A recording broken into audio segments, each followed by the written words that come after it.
Ahead this morning on Sunrise, Amy Coney Barrett takes the first oath she needs to officially join the Supreme Court. The duties of the office on which I am about to enter. Find out what's next for Barrett before she joins the nation's highest court. Also this morning, we'll hear from a mother who says she's thankful for the life-saving efforts of some local first responders. Her story ahead. We've got second hour of Sunrise starting now. This is KRIS6 News Sunrise. Well, good Tuesday morning, and thank you for joining us here on Sunrise. Today is October 27th. I'm Paulo Salazar, and joining me in the studio, as always, meteorologist Sharon Ray. And Sharon, you got a brisk morning for us in store. Yes, what a change. You know, we were sitting, really is. We were in the upper 70s at this time yesterday, and boy, today it's feeling a little more like winter out there as those temperatures have dropped. Take a look at that cold air. We are in the 50s right now, 55 in Corpus Christi with that north wind driving that cool air in here. But if you think that's cool, look at Amarillo, 18. It's bitterly cold in the north with some sleet and freezing rain.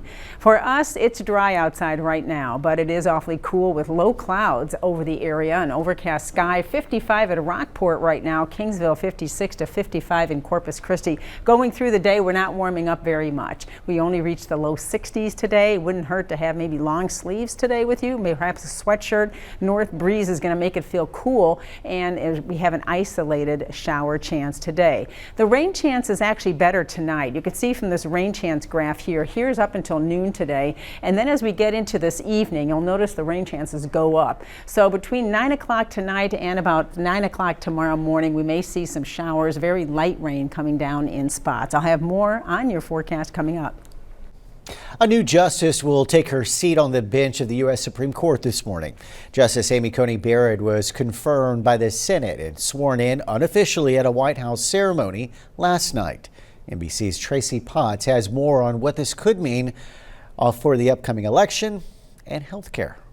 That I will well and faithfully. A late night unofficial oath at the White House, followed by the official swearing in today, confirming Amy Coney Barrett as the latest justice to the U.S. Supreme Court. And I pledge to you and to the American people that I will discharge my duties to the very best of my ability. Justice Barrett promising to be impartial after a bitter partisan fight over her confirmation, rushed in record time before next week's presidential election. Throughout her entire confirmation, her impeccable credentials were unquestioned, unchallenged, and obvious to all. The timing drew objections from Democrats who wanted the winner of the election to make this appointment. The American people will suffer the consequences of Judge Barrett's far-right, out-of-the-mainstream views for generations. Our colleagues cannot point to a single Senate rule that's been broken, not one. One Republican, Senator Susan Collins of Maine, joined Democrats in the closest Supreme Court vote in decades, 52 to 48. Legal experts predict this will be the most conservative court since before World War II. Women demonstrating against her appointment. Justice Barrett, the first mother of school-aged children on the High Court, joining just in time to hear arguments on the Affordable Care Act in 2 weeks. In a statement, Democratic nominee Joe Biden called this a rushed attempt to strip Americans of health care. If elected, he's promising a commission to take a look at not only how Supreme Court justices are nominated, but also how many there should be on the court and whether their lifetime appointments should include rotating to lower courts. Tracy Potts, NBC News. And with 1 week until Election Day, both presidential candidates are holding rallies in battleground states. President Trump is holding a Make America Great Again victory rally in Lansing, Michigan.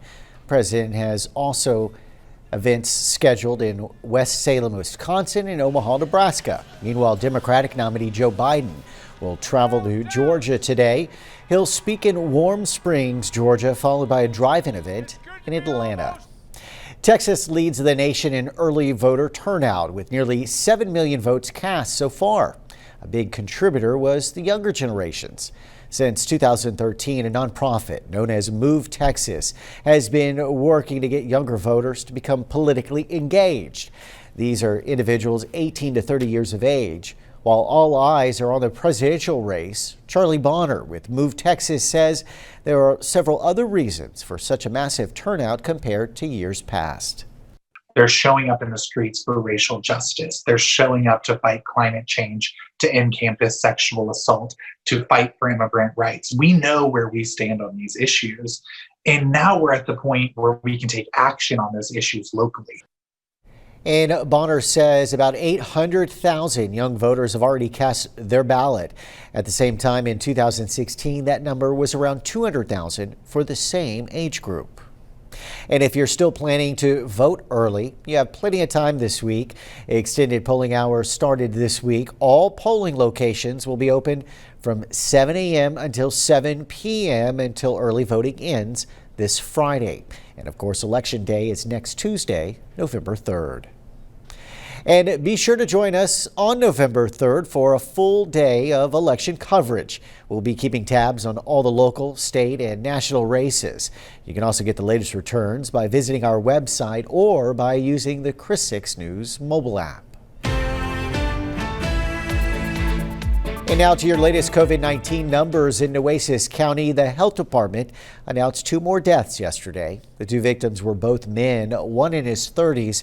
The other in his 70s. That brings the total number of deaths due to the virus to 442. And the county also logged 19 new cases yesterday, bringing the COVID case count to more than 21,200. We're keeping track of cases in other coastal Bend counties for you. So for a detailed look, go to our website at kristv.com. COVID-19 testing will continue this week for the Alice Independent School District. You may remember we told you about an outbreak that was reported last week, and it resulted in campus being shut down for in-class learning. School officials say 473 students and staff were tested last Thursday and Friday. 10 of those tests came back positive. 5 additional cases were self-reported to the district. Another round of testing will take place on Wednesday, from 8 a.m. to 11 a.m. at Memorial Stadium in Alice. In-class instruction is still on schedule to resume next Monday. Now, the district is still reviewing when extracurricular activities, including football, can get back on the playing field. And Robstown will be holding free testing this week as well. Folks can head to the mobile test site later today at the Richard Borchardt Fairgrounds. It's all going on from 9 a.m. to 1 p.m. and then again Thursday, October 29th, during the same time period. Testing will be done on a first-come, first-served basis and is welcome to all Nueces County residents. Scientists at the Texas Biomedical Research Institute in San Antonio are collaborating with different minds all across the country to develop a coronavirus vaccine. Once a week, they connect virtually to fight the virus together. For several months, Dr. Ricardo Carrion Jr. has shared his research with scientists across the country.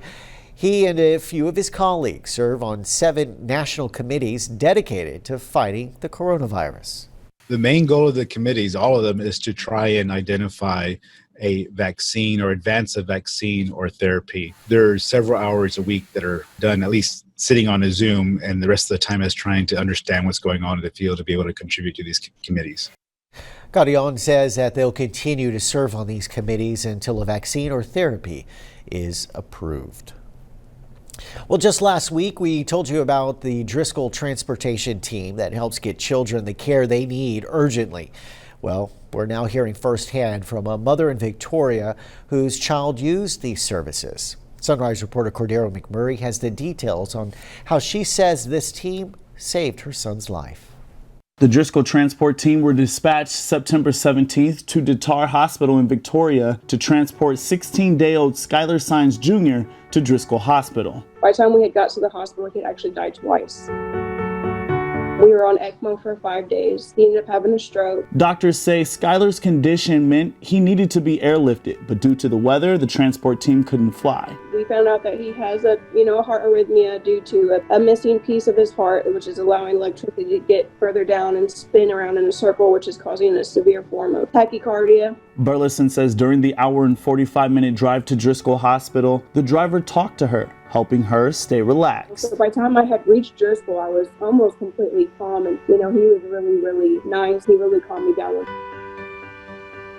We are coming in at those parents' worst moment, and we are moms, we're dads, we're brothers, we're cousins, and we care for that patient just like they're our own. Burleson says today, Skylar does have trouble swallowing and goes to speech therapy to assist in relearning swallowing, but has no other serious complications and is doing well. And honestly, we owe it completely to the EMTs and to the doctors at Driscoll and God himself, because this was truly a miracle that this is even happening.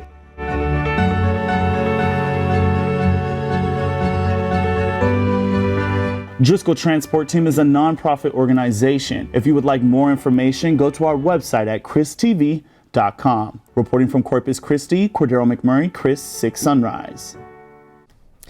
Well, questions still remain on just when the Island Market grocery store will open on North Padre Island. Our Seth Kovar reports there could be more possible holdups.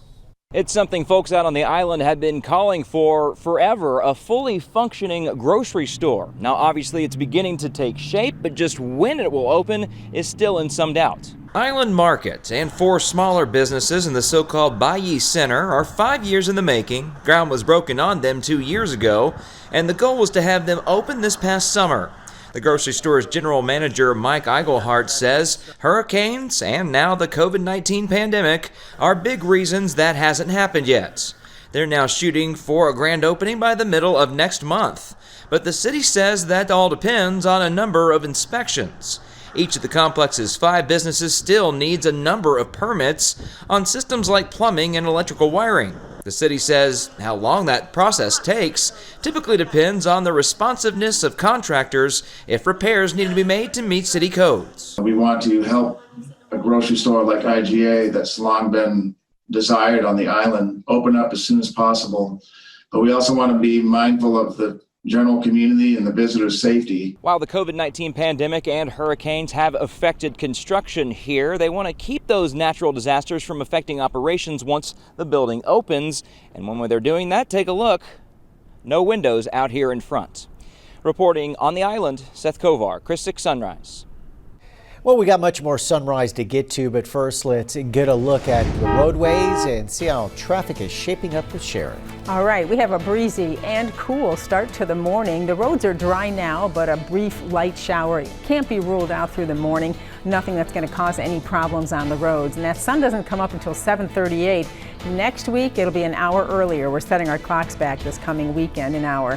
Live radar, though, you can see that a few showers are developing, especially inland in Live Oak County and heading to the west. There have been a couple starting to pop up here off the coast now. And as we go through the morning, again, we do have a chance of an isolated shower. Better chances come tonight. But traffic flow is still doing good out there. We've only got an 18-minute drive time from the island to downtown right now. And from Portland, a 6-minute drive time, 14 from Cal Allen, and Saratoga to Crosstown. It'll take you 5 minutes to get there. Paulo? All right, looks to be smooth sailing out there. Time for a quick break, but when we return, a look at how one local man is giving back to the community one catch at a time. We'll have his story after the break. Plus, with the holidays quickly approaching, making sure your gifts make it in time is key. We'll tell you when to get your gift in the mail so it makes it to its destination in time for Christmas. Stay with us. More after the break. You're watching KRIS6 News Sunrise. Well, good Tuesday morning. Hope you're starting your day off on the right foot. Time now is 6:17. Well, if you're shipping Christmas gifts this year, be sure to get it done early. FedEx and UPS say that the increase in online orders due to the pandemic has made the holiday shipping season more crowded. Despite adding tens of thousands of seasonal employees, companies say there's only so much space to ship packages. Experts say companies may try to cash in on the busy shipping season by charging even higher fees for packages sent closer to Christmas Day. They say it's best to mail packages by December 1st to ensure they get there on time. And at KinderCare Learning Centers is one of the largest early childhood learning and daycare providers in the country. It's now offering parents 1 day of free childcare now through the end of the year. That includes Election Day. KinderCare has 1,500 locations around the country, including Corpus Christi. Families with children 6 weeks to 12 years old can take advantage of this free day of care starting today. This is the Rebound Coastal Bend, brought to you by Conviva. Visit us at convivacarecenters.com. As we all continue to push through the pandemic, many are finding ways to help those less fortunate. Rebound reporter Chelsea Torres shows us how one man is doing that by casting a line. A few hours on the water to fry up your catch. And there's some tartar sauce right there if you'd like. Just to give it away.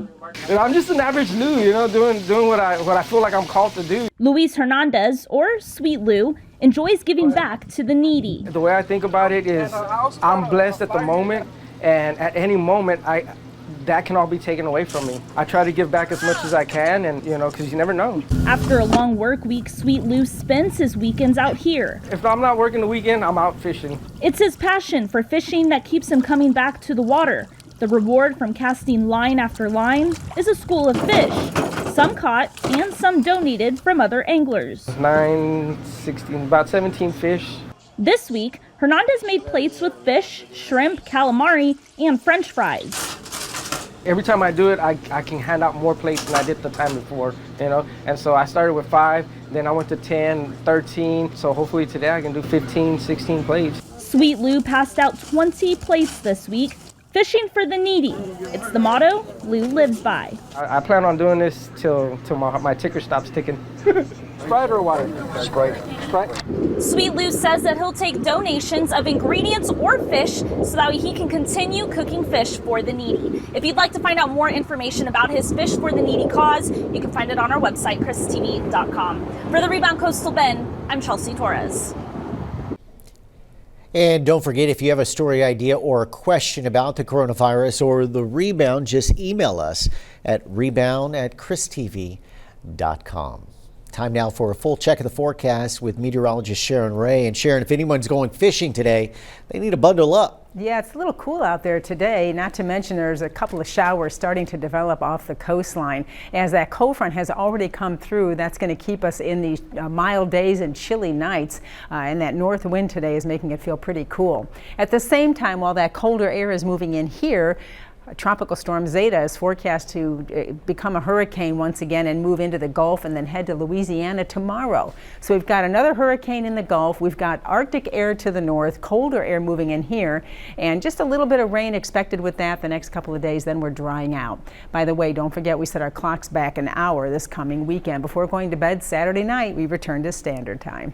Well, it's a lot different out there this morning than it was at this time yesterday morning. We're 23 degrees cooler right now in Corpus Christi and 18 degrees cooler in Port Aransas. The temperatures right now sitting at 51 at George West. Beeville, you're only at 53 right now. It's a cool morning at Robstown, 59.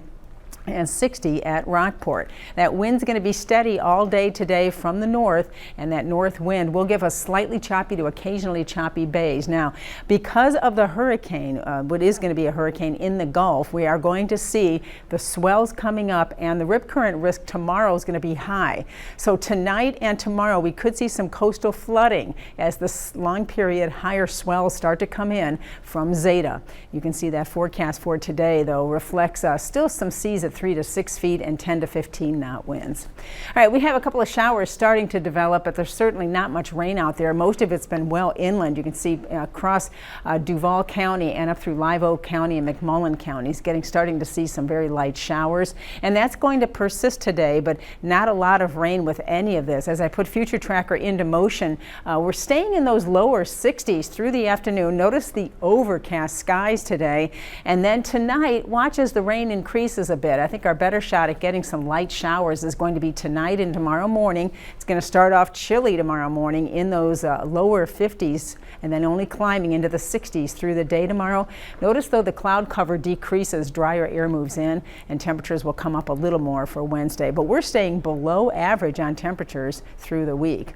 Boy, it's just a mess to the north. You know, winter has settled in awfully early, and you can see this is the way it looked in Lubbock, Texas. In fact, Lubbock's seeing some freezing rain and sleet, and that looks like it's going to continue through the day today as we continue with winter storm warnings up in that area, and even ice storm warnings for a narrow portion of the region. You can see Dallas-Fort Worth had to bundle up. Those folks had to get the jackets out as light rain was coming down in Dallas-Fort Worth. We're seeing that big change moving in. It started to move in yesterday, and right now still seeing some of that freezing rain, sleet, and snow to the north. A little bit of rain coming down as you head into South Texas today. They're looking at the potential of significant icing from near Midland to Oklahoma City. We're talking up to a half an inch of ice. That can cause a lot of problems up there, as well as some sleet. As you go to the south, it changes into just rain. We're included in that, but we're not going to see a lot, under a quarter inch, most areas just a few hundredths to a tenth through tomorrow morning. Now you may need those jackets at night. Temperatures are going to drop into those upper 40s the next few mornings, starting Thursday morning, Friday morning, and days staying in the 70s, but beautiful weather ends the work week and for Halloween. Well, much of the warnings about the coronavirus pandemic has been about wearing your mask and staying 6 feet apart. After the break, we'll hear from experts about now they're saying to take supplements. We'll tell you more about those. And October is Breast Cancer Awareness Month. We'll show you a social media community that's giving cancer patients and doctors a place to go. Stay with us. More Sunrise after this break.